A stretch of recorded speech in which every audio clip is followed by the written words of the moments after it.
America, 1903, in a busy corner of Boston, illuminated by the flickering of gas lamps, sat an old man with a white beard and tattered clothes patched in several places.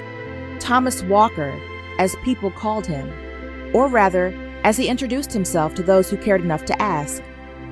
At 68 years old, Thomas had witnessed the world change before his eyes, from the Civil War that divided the nation to the Industrial Revolution that forever altered the face of America.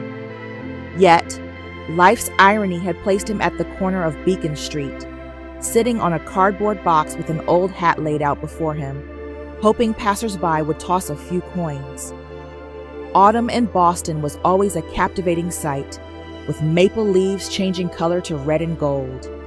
But for Thomas, autumn meant colder winds, longer nights, and an increasingly difficult struggle to stay warm. The thin blanket he always carried was no longer able to ward off the chill of the night, but at least it still provided a small sense of security. That blanket was the last gift from his wife, Eleanor, before she passed away from the influenza epidemic 7 years ago.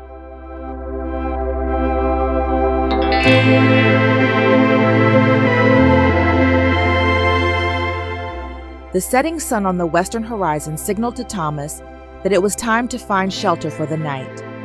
With halting steps, he gathered his few possessions, some clothes, the old blanket, and a worn book with yellowing pages, and put them into the aging canvas bag he always carried. He then walked toward the city park, hoping to find a bench hidden enough from the sight of police officers who often conducted raids on the homeless at night.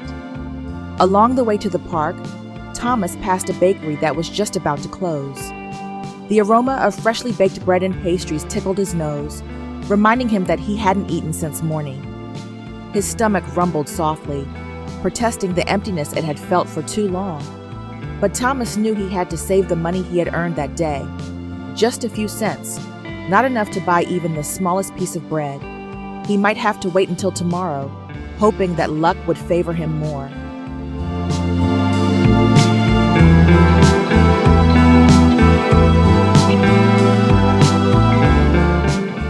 But as he passed the bakery, his eyes caught sight of a little girl, perhaps about 6 or 7 years old, wearing a faded pink dress with neatly braided blonde hair. The girl stood outside the store, gazing at the cakes in the display with bright, hopeful eyes. Thomas could see the sadness on the child's innocent face, and suddenly he was reminded of his own daughter, who had long left this world. Sarah, his beautiful daughter, who departed too early at the age of 9 due to scarlet fever. Thomas paused, observing the little girl. Soon after, a young woman emerged from the store, perhaps the girl's mother, with a gloomy expression. She bent down and whispered something into her child's ear, which was met with a weak nod and eyes that began to glisten with tears. Thomas could guess what happened. Not enough money to buy a cake on a birthday, or perhaps on some other special day.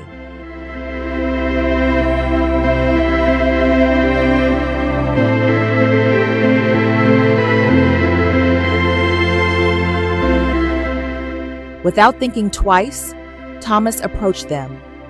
With trembling hands, he took out a few coins from his pocket, all that he had earned that day, and offered them to the young woman. At first, the mother seemed surprised and hesitant, but Thomas smiled gently and nodded toward the bakery, signaling that the money was for them. With teary eyes, the woman accepted his gift, uttering a thank you in a voice that was barely audible, and took her daughter back into the store to buy what they wanted. Thomas continued his journey with an empty stomach and an even emptier pocket, but his heart felt full. Something about the little girl's smile reminded him that there was still goodness in this world, and that he could still be part of that goodness, no matter how little he could give. That night, despite sleeping on a park bench in the increasingly cold air, Thomas slept peacefully, accompanied by the memory of a little girl's smile who managed to buy the cake of her dreams.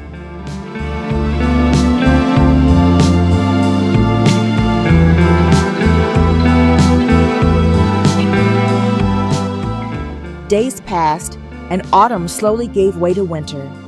The first snow fell in early December, covering the city of Boston with a glistening white layer.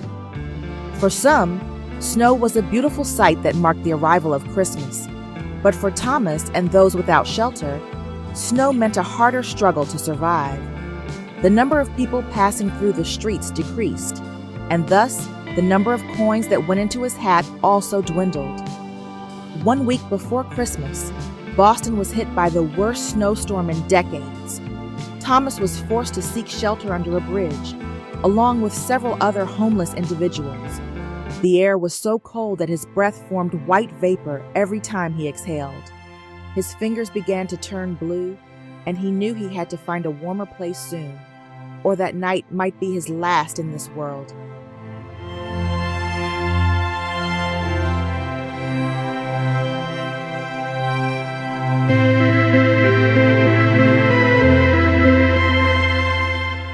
With a body shivering violently, Thomas decided to try his luck at St. Mary's Church, located a few blocks from where he was sheltering. Perhaps the pastor there would allow him to come in to escape from the storm, at least until dawn.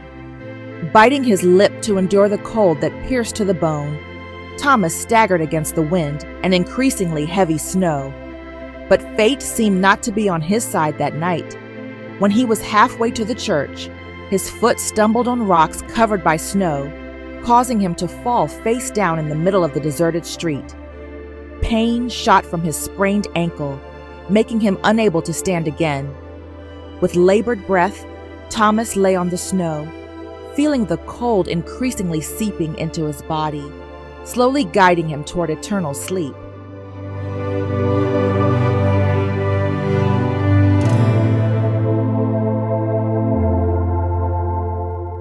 Just as his consciousness began to fade, Thomas felt someone gently shaking his body.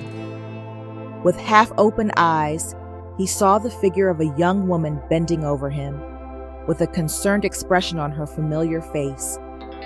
It took Thomas a moment to recognize the woman as the mother of the little girl to whom he had given money a few weeks ago in front of the bakery. With the help of 2 men who happened to pass by, the woman managed to bring Thomas to her simple but warm home in a small apartment on the 2nd floor of an old building. There, Thomas was greeted by the same little girl, now with a wide smile adorning her face at the sight of him. The small family, mother, child, and father, who turned out to be one of the men who helped carry him, cared for Thomas overnight, providing him with warm food, dry clothes, and a comfortable bed.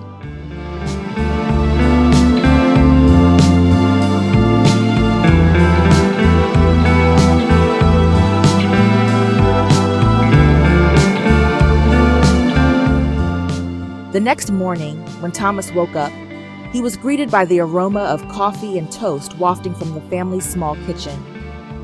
Elizabeth Miller, that was the mother's name, approached him with a cup of hot coffee and a piece of bread with berry jam. In a gentle voice, she recounted how they had never forgotten Thomas's kindness that day, how the little money he had given had allowed her little daughter, Anna, to celebrate her 6th birthday with a simple chocolate cake. James Miller, the husband, was a carpenter who worked at the shipyard. Their life wasn't abundant, but they always tried to share what they had with others. They offered Thomas to stay with them, at least until winter passed. At first, Thomas refused, not wanting to burden the family who had already been so kind to him. But after persuasion from Elizabeth, and especially the pleading look from Anna, he finally agreed.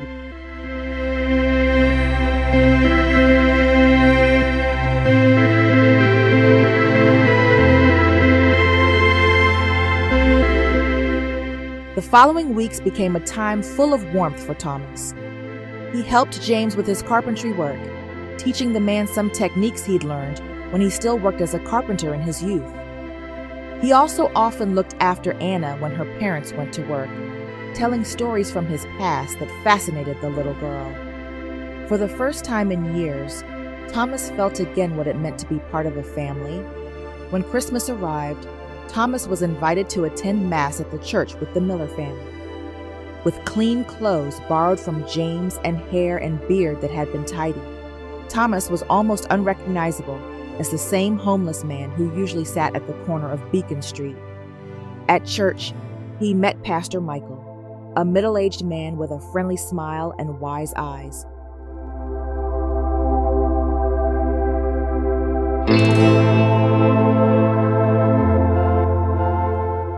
In their conversation after Mass, Thomas told the story of his life, how he lost everything after the death of his wife and daughter, how he fell into despair and alcohol, which eventually caused him to lose his job as a carpenter, and how he ended up on the streets for almost a decade. Pastor Michael listened attentively, and at the end of the story, he offered Thomas an opportunity. The church was looking for a caretaker who could also help with the minor repairs around the church. The position came with a simple living space behind the church and a salary sufficient for a modest life. With encouragement from the Miller family, Thomas accepted the offer.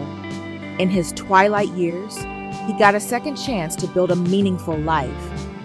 He began working at the church in early January 1904, and in a short time, had become a respected figure in that church community. His carpentry skills led Pastor Michael to often ask him to teach these skills to young people in the church, something Thomas did gladly.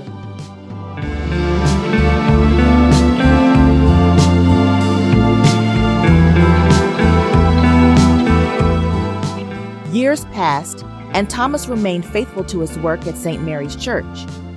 He still often visited the Miller family, especially on Sundays for lunch together. Anna, who had now grown into an intelligent teenage girl, always looked forward to his visits, often asking him to tell new stories or teach her the game of chess that had become Thomas's new hobby. In 1908, James Miller fell seriously ill due to pneumonia. His condition worsened to the point where he could no longer work at the shipyard. The Miller family faced severe financial difficulties, and Elizabeth was forced to work extra as a seamstress to meet the family's needs. Thomas, who had saved most of his salary while working at the church, didn't think twice about helping the family that had saved his life. He gave all his savings to Elizabeth to help with James's medical expenses and the family's daily needs.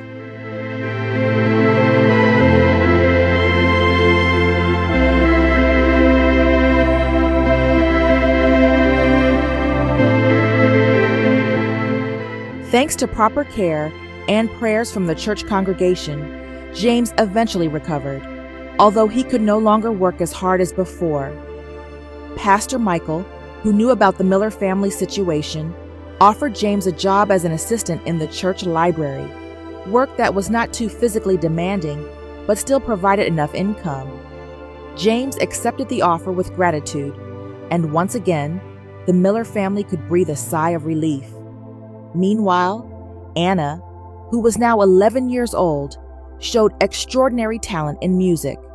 She learned to play the church piano whenever she had the chance, and her melodious voice often became the highlight in the children's church choir. Pastor Michael and Thomas saw great potential in the little girl, and they agreed that Anna deserved a better music education.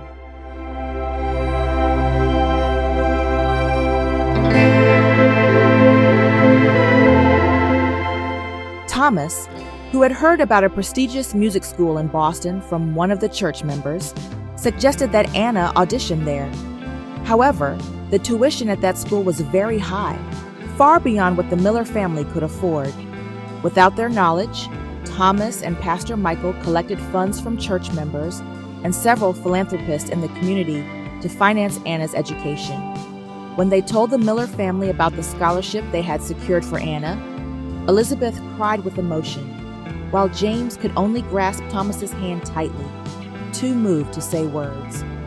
Anna was accepted into the music school in the fall of 1910, and in a short time had become one of the best students there. Whenever she came home for holidays, she always made time to play the piano at the church, filling the sacred space with beautiful melodies that captivated the congregation, including Thomas.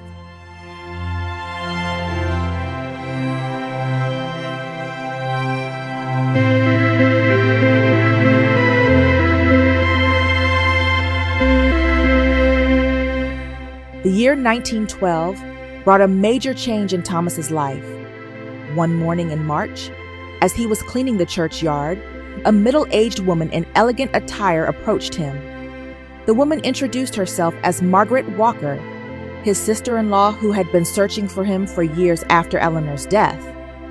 Margaret informed Thomas that Eleanor's father had passed away a few months ago, and in his will, the father left most of his wealth to Thomas as an apology for his attitude opposing Eleanor's marriage to Thomas in the past.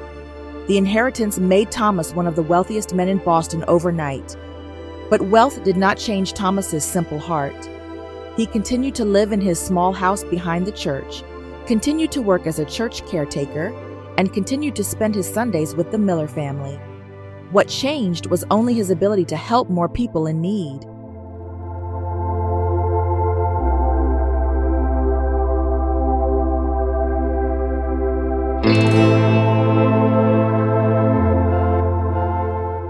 In consultation with Pastor Michael, Thomas established a charitable foundation focused on helping the homeless and poor families in Boston.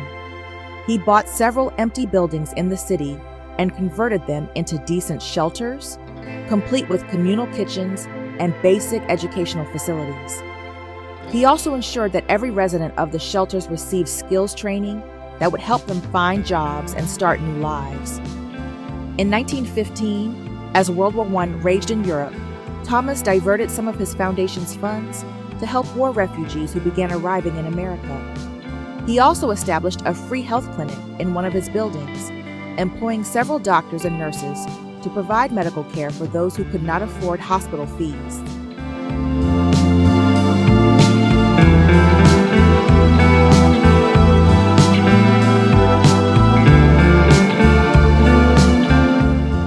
Anna Miller, who had now grown into a talented pianist with a name beginning to be recognized in Boston's classical music circles, often held charity concerts for Thomas's foundation.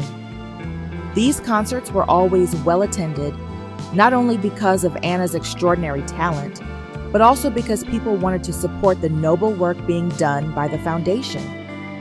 On Thomas's 80th birthday in 1915, the city of Boston presented him with an award for his dedication and contribution to society. In a simple yet moving ceremony, the mayor of Boston handed the key to the city to Thomas, calling him an exemplar of humanity and proof that kindness, no matter how small, can bring great change.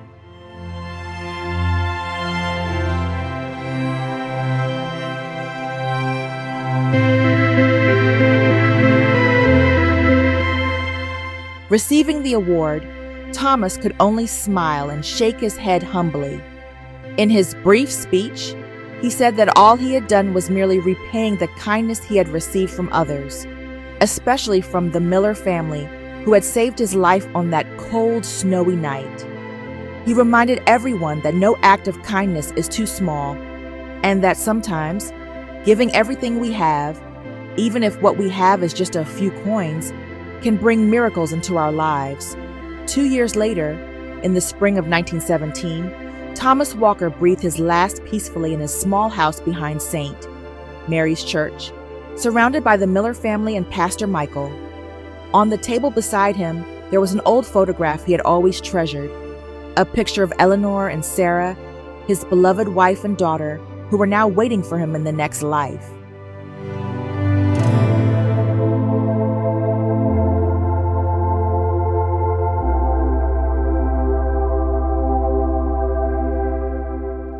Thomas's funeral was attended by hundreds of people from various layers of Boston society, from city officials to homeless people who had been helped by his foundation. Anna, who had now become a famous pianist, played a gentle melody on the church piano as a final tribute to the man who had changed her family's life with a handful of coins on her 6th birthday. In his will, Thomas bequeathed all his wealth to the charitable foundation he had established, with the provision that the foundation would be managed by the Miller family and would continue its mission to help those most in need. He also left a personal letter for Anna, the contents of which were never revealed to the public, but which reportedly made the girl cry for hours after reading it.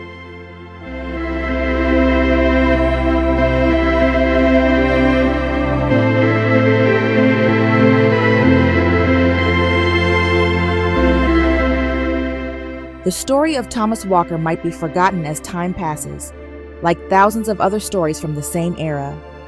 But his kindness lives on through the foundation he established, which to this day still operates in Boston, still bringing hope and assistance to those marginalized by society.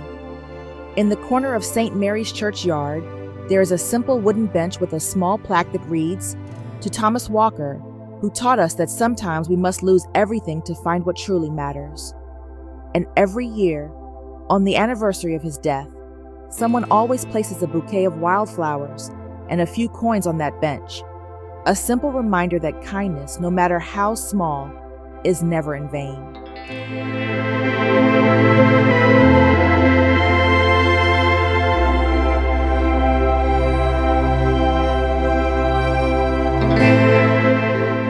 Seasons change, years pass, but the lesson from Thomas Walker's life remains relevant to this day.